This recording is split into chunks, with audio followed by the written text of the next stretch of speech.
Hello, it's Monika today, and I'm going to show you how to create super easy DL card using amazing paper designs called Good Vibes. As you can see, these color combos are really unique and they are perfect for any paper crafting or even journaling. So if you have never used them, I left the link in the description down below so you can check them out.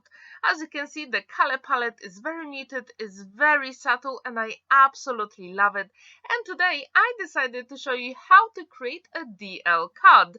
I'm going to use those two design papers and I'm going to die cut those two elements. Super quick and easy, and yes, you can use these beautiful designs to create any card you want.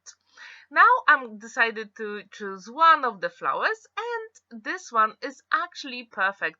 I really like how this color actually goes well with the other background papers, and I'm going to fussy cut it and give it a little bit more dimension by actually folding the petals. If you have never tried that technique, I really encourage you to do it. It is super simple, easy, and you really get stunning effects. You can use any scissors you want, or even you can use scat and cut machine if you have it. I also decided to use Good Vibrations sentiment because it will work really well with today's card. As you can see, I'm fussy cutting it and it will be perfect for our card. To add a little bit more interest, I'm using a blade of my scissors and I'm distressing all the edges of the sentiment, and I'm also going to do exactly the same with one of the panels. And you can create those DL cards with any dies you've got in your stash, or you can actually use a trimmer and just check all the mats and layers perfect for your card. To add a little bit more color, I decided to use Distress Oxide ink and ink blending tool, and this way we're going to have a little bit more dimension and color on the edges, and that's what I like about most of my projects, as it is super simple and quick, and you get really beautiful and stunning effects. To make sure that all my elements match, I decided to do exactly the same on the sentiment. I cleaned my surface and it is time to adhere all those elements. I'm starting with the biggest panels first, and as usual, I use my liquid glue. You can use any adhesive you want. I prefer liquid glue because you do have time to maneuver all those elements if you make a mistake. Now it's time to fold all those petals. As you can see, this is super simple and it really gives you beautiful effect. Actually, it looks like real flower, and that's what I really like about this beautiful image.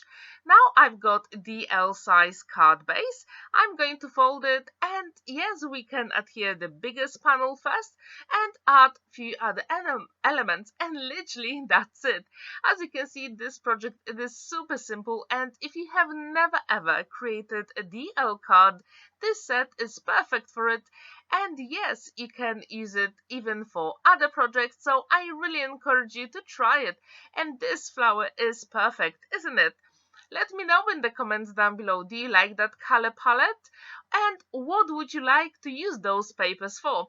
I'm really curious, so let me know in the comments down below. To add a little bit more dimension to the sentiment, I decided to use double-sided foam adhesive, and I'm going to use 2 layers of it. Just to make sure that it doesn't dry in a long time, I'm going to put a drop of liquid glue just to make sure everything will be adhered properly. And our card is nearly done.